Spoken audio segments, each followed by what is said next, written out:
Welcome everyone, my name is Michael. Today, I just wanted to jump in here and do a cloud pour. I haven't done like a traditional cloud pour in quite some time because I usually do like my little different versions of it.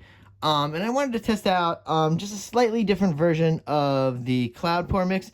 When I play around with the cloud pour mix, I don't play it around so much that that if you were to use an older version, it's going to be so crazy. But I'm going to try this one out today. We're going to see how this works. And I have a beautiful pillow base I'm going to use here. This pink is really beautiful. All right, let's take this off because I want to go through these colors really quickly. All right, let's start right over here. And this is aqua green. Okay, then next we have turquoise. Right here is light blue. Then we have light blue violet. All right, and this is deep violet. All right, there we go with that. Now, this is just an iridescent neon pink. Okay, so we're going to throw this down as our pillow base for this beautiful cloud.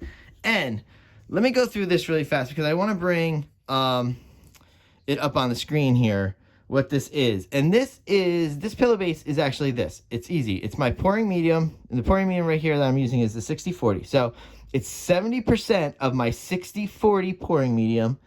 The other 30% is the satin enamels. So I'm considering that almost the base of this. So you have my pouring medium and the satin enamels is making the pouring medium for this cloud mixture here. Then I'm just going like a 1-to-1 with the Artist Loft. Oh, I'm putting my hands right where everything would be.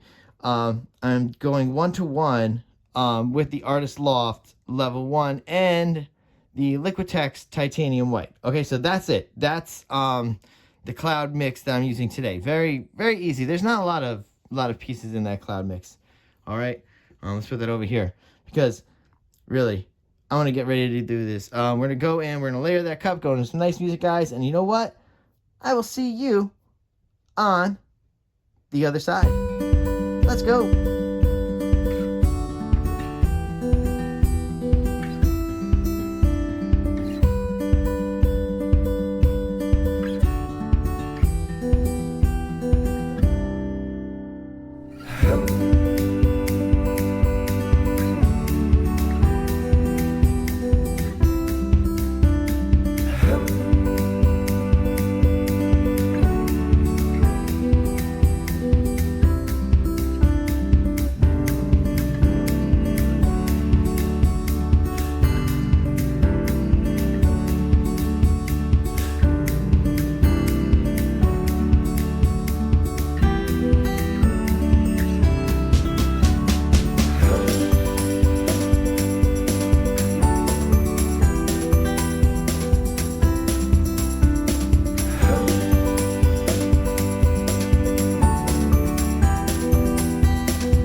All right, everyone, I'm done with this one.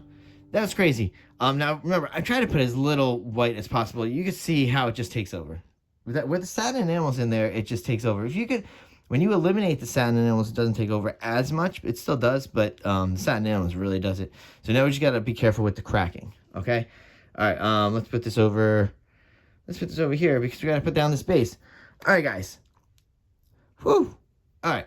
So what we're going to do now is we're going to put down this pillow base. Okay, I'm actually going to bring it as far out as I can. And then I'm going to put, again, a little puddle. So I'm going to put it, tilt it out a little, put a little puddle, and then I'll start the cloud pour right in there. All right, everybody. With all that being said, let's jump back into some music. And, again, I will see you on the other side. Let's go.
right, everyone, let's come down here. Wow. Now, I know there's people out there going to be like, that was a lot of paint. Yes, it was. But it was all to get that little cloud in the middle, because I used such sparingly little amounts of white that I knew that it was going to be towards the back end. A lot of the front end of that pour coming out is going to be off the canvas anyway. But I'm going to tell you something. I wanted to go with a nice gentle cloud pour, okay? I didn't want it to really hug the canvas. I wanted to get some colors to pop through. That's why I used that really bright pink pillow base, because I just wanted stuff to pop through. And you could see some of that pink is popping through in there. You can see some of the shadowing underneath the clouds is coming through. And remember, I pointed to it. If you really want to understand, sometimes when you're tilting and stretching things out, I showed you the little, I pointed into the center. This right here was this big. Okay, so you're stretching out. That's why you use the pillow bases and the flow extenders, because you're gonna something stretch, and that needed to stretch. All right. Whew. Let's torch for this one. Here we go. Let's get some torching going. Oh, I love it. It's such just a little cloud. You saw, I really was trying to manipulate where we were gonna lay that cloud, so it was really nice. I'm so glad I was able to move this around as much. That's why I say, look, I know it drives people crazy. I know I'll get comments all the time about, hey, there's too much paint. Look, the reason why I use too much paint is so I can manipulate the canvas into the correct, pictures that I'm looking to get, okay? I'm not technically just wasting paint to waste paint and say, I'm having a fun time wasting paint. No. There's technical reasons why I say use a little extra so you can get this done the way you want it done. This little cloud is so beautiful. And these lines I was able to get in here. Oh, very beautiful. Worth it. All right, here we go. Let's put this aside. All right, so let's get into those close-ups. All right, and as always, a big thank you for all of you watching and enjoying and watching this little cloud pour. I really like these clouds. Are very gentle. I really do believe laying it onto that pillow base. That pillow base was so thin. Ooh, moved around so much, but this is so beautiful. All right, guys. Guess what? Like I said, stay for those close-ups. And I will see you again in the next video. Bye.